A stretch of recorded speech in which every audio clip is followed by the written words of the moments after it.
Hello friends, आज এটা সম্পূৰ্ণ নতুন আৰু ব্যতিক্ৰমী ভিডিঅ' লৈ আপোনালোকৰ মাজলৈ আহিছোঁ।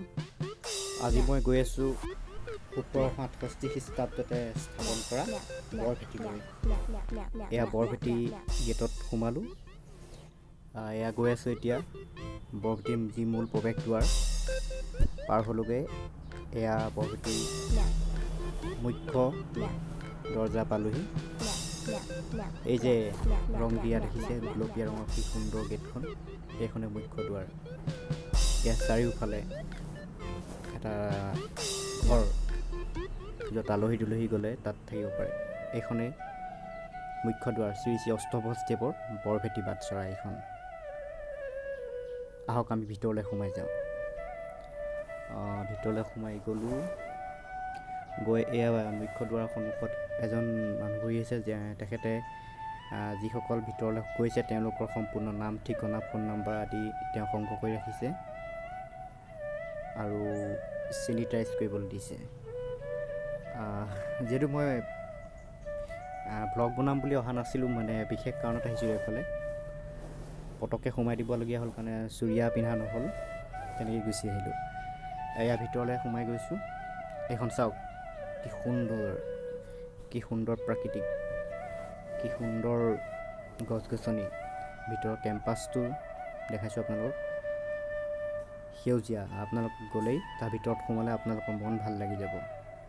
এইখন এখন সৰু দুৱাৰ, মুখ্য দুৱাৰৰ পাৰ হৈয়ে এখন দুৱাৰ পায়।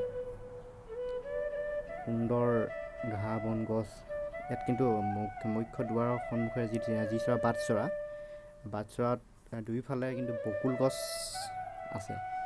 বকুল গছত পূৰা ৰঙা হৈ বকুল লাগি আছে। সেইখিনি আম আছে, ভিতৰলৈ কঁঠাল আছে, ঔটেঙা আছে, বিভিন্ন ধৰণৰ। এয়াই মুখ্য নামঘৰ, য'ত চাকি বন্তি জ্বলোৱা হয়, নাম গুণ তাত কৰা হয়। গৈ আছোঁ ভিতৰলৈ এতিয়া। বৰভেটি গৈ আছোঁ ভিতৰলৈ। এয়া মুখ্য নামঘৰৰ কাষতে আছে। গৈ আছোঁ পাই গ'লোঁ। এইখনে বৰভেটি। আহোম স্বৰ্গদেউ লক্ষ্মীসিংহৰ ৰাজত্ব কালতে মায়ামৰা সত্ৰাধিকাৰ অষ্টভুজদেৱৰ দিনতেই তেওঁৰ পুত্ৰ সপ্তভুজদেৱে প্ৰায় 1768 খ্ৰীষ্টাব্দত তেওঁৰ সমগ্ৰ অসমত সিঁচৰিত হৈ থকা শিষ্যসকলৰ লগত লৈ বৰভেটি বনাইছিল। ইয়াৰ চাৰিওফালে কেম্পাছ আছে, চাৰিওফালে এক পাক এনেকৈ দি আহিব পাৰি ৰাউণ্ড ৰাউণ্ডকৈ।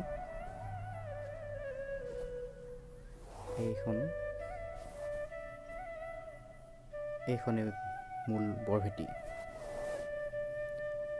ইয়াৰ ভিতৰত উঠিবলৈ নিদিয়ে, তেওঁ সম্পূৰ্ণৰূপে বাধা আছে। ইয়াত ভিতৰলৈ যাব নোৱাৰি।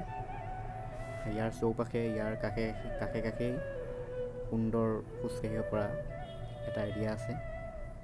ইয়াৰ কাষেই যাব লাগিব। এনেকৈ গৈ থাকিলে এক পাক কেনেকৈ ৰাউণ্ড দি আহি আকৌ একেটা জেগাতে ওলাই যাবহি। খুব বতাহ দি আছে, সেইদিনা বৰষুণ দি আছিলে, চিপচিপকৈ অলপ বতাহো দি আছিলে। বৰষুণ দি আছিল কাৰণে গোটেই ৰাউণ্ডটো দিব নোৱাৰিলোঁ। তথাপিও যিমানখিনি পাৰোঁ তালৈকে গ'লোঁ খোজকাঢ়ি। আকৌ পুনৰ ঘূৰি আহিছোঁ এতিয়া। লগত মোৰ সহযোগী আছে পিংকী দাস, মোৰ বাইদেউ, আৰু এজন ওচৰৰ দাদা এজন আছে সঞ্জীৱ দাস, যি ভিডিঅ'টো বনোৱাত মোক সহায় কৰিছে সম্পূৰ্ণৰূপে।